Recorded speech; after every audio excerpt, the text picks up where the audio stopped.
Hi, this is Veterans Network field correspondent Michelle Ladd and Rick Seaman. Hello, Michelle. Hi, Rick. How are you? Good, good. Big day today. It is a big day. We're in downtown Los Angeles, which happens to be stop 2 of the National Heroes Tour. Now, the Heroes Tour is sponsored by the Vets for Freedom organization. We're fortunate enough to be interviewing 2 of those members today, the founder, Dave Bellavia, and executive director, Pete Hegseth. Hi, Pete. How you doing today? Doing well. How are you? Good, good. We just got a couple of questions. First, tell us about the Vets for Freedom organization. We know you're an Iraqi vet yourself, and now you're firmly embedded in the Vets for Freedom cause. Absolutely. Vets for Freedom is an Iraq and Afghanistan veterans organization. Today, it was started in 2006. Today, we have over 21,000 members, 44 state chapters around the country, and it's made up of guys who have served overseas and then wanted to come back and have an opportunity to continue serving by communicating the importance of the missions in Iraq and Afghanistan and really honoring the service and sacrifice of the guys that are still there. So, I mean, it's really just our opportunity to continue the fight here at home.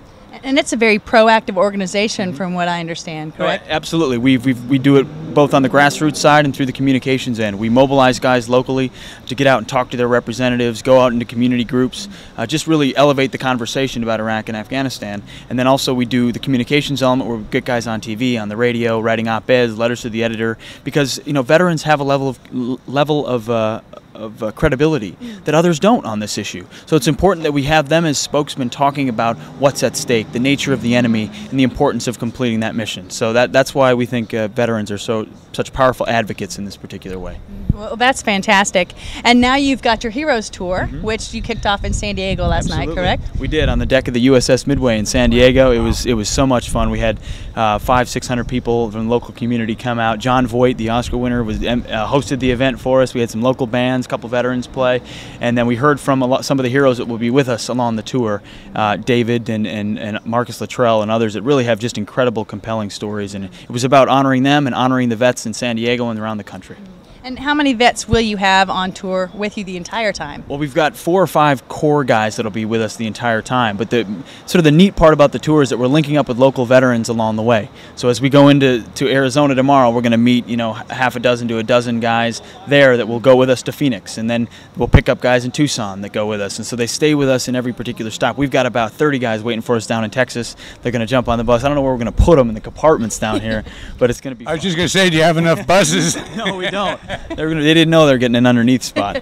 That's right. Now, if we go onto the website, vetsforfreedom.org, people can find out about these stops and how to support their troops that way. If you go to vetsforfreedom.org, you can see every single stop and then every location at each stop. So where you can meet these guys, talk to them. A couple of them have books that they're willing to sign as well. So we're really just doing everything we can at every stop to not only do events but do media as well, local media, meet with op-ed boards, community groups, really try to meet with the people and then some of the opinion makers in those communities saying, hey, have you heard from these veterans when you're writing these op-eds and leaving opinions? Well, that's outstanding.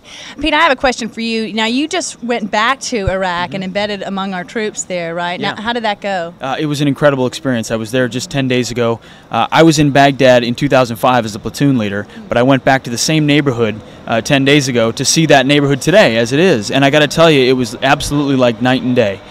Streets that just a year ago were Al-Qaeda's Baghdad headquarters. American and Iraqi troops literally had to fight our way down them. Today, I was there for 3 days on the ground in those neighborhoods outside of the green zone, did not hear a single shot fired or a single explosion. I mean, Iraqi security forces are everywhere securing their neighborhoods. People are out in the streets, in the markets, boys, girls going back to school. Commerce is coming back, and it was just compelling to see that all the sacrifice and effort that our troops have put into has brought this out, and that the surge and the new counterinsurgency strategy has been so effective. That's amazingly encouraging. And so would you say that has... how would you say the effect is on our troops' morale? Oh, absolutely. It's how can it not help morale when guys see the fruits of their labor and all the blood and sweat and tears that have gone into it bring about this kind of progress? It was heartening for me to see that. I mean, we couldn't really glimpse what success might look like in 2005 and 2006, and then you get there and you see the streets like they are now, and it's just amazing. And you can imagine how that raises the morale of the guys who were losing buddies on a daily basis before, and now they're able to go into these neighborhoods, and the Iraqis welcome them and say thank you for protecting our neighborhood. It's just an incredible shift, and of course it has raised the morale of the guys over there. That's great. Rick? Tremendous. That's outstanding, Peter. And Thank you for your service, sir. Thank you very much. I have one question, because I know you're busy. I know you got to get this show on the road. As a Vietnam vet, and I think I speak for a lot of other Vietnam vets, I think one of our biggest fears for the troops that are over there, who have been there and who may still go there in the future, for them and their families, is that they do not experience another April 30th, 1975, where I remember on the road with the radio on, and I heard that. I stopped my car, and I just sat there, and I went, this was for nothing? How do you feel about that? What do we need to talk about there? Well, I got to tell you, some of the strongest supporters of our organization have been Vietnam veterans, and there's a kinship that we feel with the guys that were over there, fought in a war that was unpopular, that they did not get an opportunity to finish successfully. And so we feel that kinship when we work with Vietnam veterans wherever we can. And I mean, I think what's incredible is that we almost reached that point, and that's when we really ramped it up this summer when Congress was about to set a timeline to bring these guys home. We said, no way, not on our watch. We've seen this movie again. We know how it ends, and we don't want it to end this way this time. And we brought 250 guys up to Capitol Hill in September to meet with members of Congress and say, do not pull the plug. Listen to General Petraeus. The progress is being made. We need to stick this out. And that's what this organization is about, is protecting our sort of what I call our exposed domestic flank. You know, our guys can accomplish all they want over there, but if the politicians or others here pull the plug on their efforts, then it can be all for naught. Right. So, I mean, we see all this in a sharp historical comparison, understanding that it could easily go in the other direction. And that's why I think what's important about doing this Heroes Tour and the other things is really getting the word out to folks here, because when Americans hear the good news, they respond to it. If you see the poll numbers in the last couple of months, Americans are now supporting the war in Iraq and believe we can't leave until it's stable, which is a drastic turnaround from a year ago, and it was like 20–25%. Right. So, I mean, I think we like to think we've played a small part in that, but most of all, it's just supporting the guys that are still there. Right. And the main thing is, I hope when this is finally all over, that all you folks that served there can look back and say, hey, you know, we got it done. Yeah. We got it done. Yeah. We hung. And you know what if you look at our tour T-shirts, we need to get you a couple of. We need to get you guys some tour T-shirts. By the way, we got some in the bus. But if you look at the bottom of it, it's a 3-word phrase that's sort of the motto for the tour: "Let them win." Let the guys over there win. Give them the time, the troops, and the resources necessary to be successful, and that's our underlying message. And now, will this culminate in another Vets on the Hill like you had in September? Thank you for prompting that. Absolutely. On April 8th, we're bringing what we hope will be 400 or 500, maybe even 600 Iraq and Afghanistan veterans up to Capitol Hill. And that's going to be the culminating event of the tour. So we're going to drive up to Washington, D.C. and meet 500 of our members who have met us there. And we're going up to Capitol Hill one more time to say, hey guys, General Petraeus came in September, gave an incredible report about things. Some of you believed him, some of you didn't, some of you called him a traitor. Now here we are 6 months later. Look at what we've accomplished. Listen to what General Petraeus has to say and give him what he needs to succeed. And that's going to be our message, and we're really looking forward to it. Peter, I want to thank you, and I am honored, and on behalf of Veterans Network and myself and Michelle. Thank you so much. Thank you very much. Thanks for coming out here. We can't do it without people that tell the story, so we appreciate you guys coming out. We're here for you anytime you need us. Thank you. Okay. Thank you. We'll be right back with more.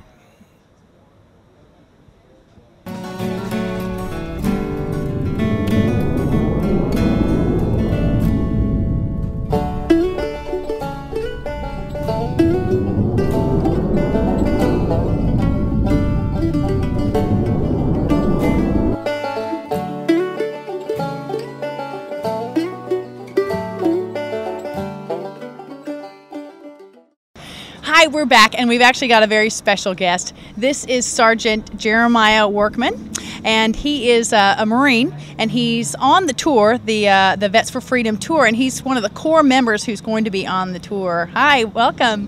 Thanks for having me. Glad to be back here in L.A. Warm weather. Thank you so much. So tell us about your involvement with Vets for Freedom. I heard about it back in November. The National Heroes Tour, and they asked me if I would be interested in coming on the tour. I said, thanks for asking me, but there's probably other people out there more qualified. So the fact that I'm able to ride on the same bus with these guys gives me goosebumps. It's an honor. So well, that's fantastic. Now you're taking your personal leave to come and join this group of people, correct? I am. Yes. It's I believe in what we're doing. It's it's a chance for me to get out and say thank you to not only the vets but the people that are back home supporting us. I mean, we can't win without the support back here. So. Well, we truly do thank you so much for your service and your time. We understand you've got a pretty remarkable story. I wondered if you'd share it with us for a moment. Yeah, I was December 23rd over in the Second Battle of Fallujah, 2004, and we got trapped in a house. I had 10 guys. We got trapped in a house with 30 insurgents. Obviously, it got pretty ugly, hand-to-hand combat, and we lost 3 Marines, and everybody was wounded in the house. And I'm a leader. I took responsibility, and I wanted to be a leader for these Marines. They trust me with their lives. So people ask me all the time, how or why did you do what you do? And I simply say, because I'm a Marine, because they're Marines. And the only way we're going to get home is each other. So the heroes thing, I'm not big on it. People in this country right now think that Tiger Woods and Barry Bonds is a hero. To me, the heroes are the guys that didn't make it home, and I'm here to tell their story. So. Well, we certainly do thank you for that. Do you have any advice for families who have loved ones who are still over in Iraq and Afghanistan now? Yeah, I think my wife would probably have a better answer for you, but just keep sending them packages, keep sending them letters. They keep the morale up. It's when they know the people back home are rooting for them and in their corner, it just makes the deployment that much easier. And just keep the faith and believe in. You got to have faith in what we're doing over there. Well, we certainly do believe in what you're doing, and we thank you again. You've got a long tour ahead of you. Jeremiah, thank you for your service, and welcome home. Enjoy the leave and enjoy the tour, and look us up when you get back. Will do. Thanks for having me. Thank you so much. Yep. As promised, we've got the other half of the leadership of Vets for Freedom organization, Mr. Dave Bellavia. That's correct. All right, here, Michelle, you got some questions for Dave. I do. So you mentioned earlier there are 5 actual founders of the organization. And how did it come about? How did you decide to form this? Well, we were all came home from the war, pretty much isolated from what was happening stateside, and we came home to an America that really didn't have a clue of what we were fighting and what we were sacrificing. And so we decided, let us start talking. If you're gonna, use your experience from other wars, then why can't we use our experience from this war that we're fighting right now? So we decided to do it, and it took hold. And has the vision changed any, or has it stayed pretty much on track? Understandable that, it adapts as things change. It hasn't. As a matter of fact, it's gotten stronger, and we've realized that the more effect we have by reaching more and more Americans, we find out that there are more and more passionate, supporting. We didn't expect to find as many patriotic Americans as we're finding, and I'm realizing that the minority are the vocal people that are just out there screaming incoherently. The majority of people understand. They might not have been for the war, but they understand the importance of winning the war, and that's where we're at. Very good. Well, very good. We just needed some leadership and direction on our end. Well, so now you have your Heroes Tour. You kicked it off in San Diego last night, and today we're in LA, and you have a book signing of your book, House to House. That's correct. It's great. A lot of people came out and just were really supportive, and been so blessed. Whole opportunity of being able to share my story, and more importantly, all the names of the men and women that we lost. That's really what it's about. Right. Do you have plenty of books left over here today? There are no. No, we didn't. I was going to ask you if you had one for me. Oh yeah, you're out of luck. But no, you know what? We'll definitely get you a book. Definitely get you a book. But and I do want you to sign it. Yeah. Well, I don't know. I can't do that, but I can get you I'll get you whatever you want. You guys have been great to us, and we appreciate your support. Thank you. Well, we understand this tour is going to culminate in Vets on the Hill 2008. I understand there was one in September. Pete talked a little bit about the event, but what does this mean if you are an Afghanistan or Iraqi vet and want to take part in this? It means that all you got to do is go to our website, vetsforfreedom.org, and we are going to pay for your flight. We're going to pay for your hotel.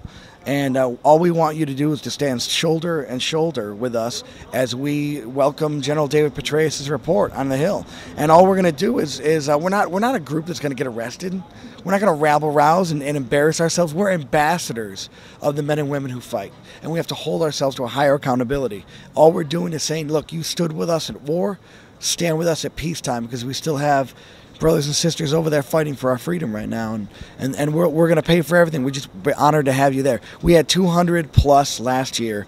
In the first hour that we were online, we had over 300 people, and now we're looking at 400 to 600 veterans that'll be in Washington. That's outstanding. Amazing. Dave, we do a lot of coverage on our network regarding CBOs. They're out there, they're doing a tremendous job, and like you say, there's the majority of people out there that really care and are really compassionate. A lot of them have stepped up with CBOs, bringing in their resources, even their own personal funds, trying to get grants, fighting tooth and nail to get it done. And I know your organization, even though you're nationwide, I know you guys are working with a lot of CBOs. So you know what they're about. My question is this, Dave. Should we start looking to the VA budget, the funding for the VA, and try and bring some of that money into a fund for CBOs? Because it's a no-brainer. They get more bang for the buck. How do you feel about that? Well, I think that where the CBO really, what their role is to be a conduit to the VA. I'm one of those guys that think that the VA is being asked to do things that the VA wasn't designed to do. They're giving college grants out. They're giving home inspections and medical care. And this was an organization designed for 12 million veterans in World War II. So what we can do is we can't burn down the VA and start over again, but we can fill the gaps and allow people to know that, first of all, post-traumatic stress disorder should have no stigma, because PTSD is a wound like a bullet wound and like a broken bone and shrapnel. Once we understand that we have community organizations at local hospitals. Why should people have to convalesce at Walter Reed? They shouldn't be forced to convalesce at Walter Reed when their family lives in Bakersfield, California. Absolutely not. So we have organizations there. We have mental health clinics. Okay, and there is enough grant money there to bridge the gap. So what the community-based groups have to do is be the bridge to the VA and say, and the VA doesn't like people in their terrain. They get really protective. So you say, look, you're the VA, be the VA, but I'm going to help these guys get to you. All right, I don't want to get on your toes. I'm going to help you out, because it's all about the veteran. It's not about who gets the credit. It's not about what political party holds the flag. It's about getting help to the men and women who served for freedom and, you know what, went through soul-depleting labor. Combat is ghastly and horrific, and the least we can do is make these people, you get a Purple Heart in Vietnam, but now you don't have enough to feed your family, or you have issues that you have to deal with. Unacceptable. Unacceptable. Right. Absolutely. If we treat you guys like trash, how am I going to get guys to follow me in Iraq and Afghanistan? No one's going to want to do it. There it is. So we have to hold you up and make sure that you're taken care of, so that we can make sure that our guys are taken care of. That's the story. There you have it. Dave, what branch were you in? I'm a proud Army infantryman, regular Army. You be 11 Bravo. 11 Bravo. Is that what you are? Who did you serve with? Vietnam, 199th Light Infantry Brigade. Thank you very much for your service. I want to thank you for one other thing. When I came home, I had 4 Vietnam veterans that welcomed me home at the Atlanta airport, tears in their eyes. That's not at all what you got. No one was there to hug you. No one was there to thank you.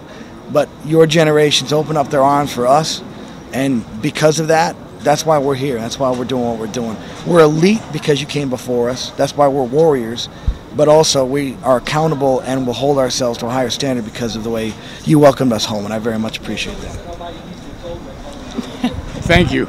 Well, Dave, we just want to thank you again, first and foremost, for your service, but also for founding this amazing organization. We're just so impressed with how proactive it is, and we encourage all of our viewers and listeners to go on the website, vetsforfreedom.org, and really see what this outstanding organization is about.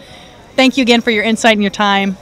Thank you. Thank you. Thank you for coming Thank you, and great luck with the tour, man. Go get them. God bless Rock you, and on. thank you for serving and coming before me. Thank you. All right. Thank you for serving. All right. Welcome home. Thank you. Appreciate it. Thanks a lot. Thank you. All right.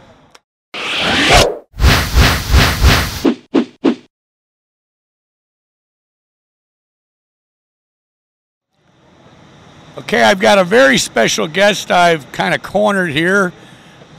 A gentleman named Steve Russell. the fellow 11 Bravo, and Steve was the battalion commander of the outfit that pulled Uncle Saddam out of his hole. How about this?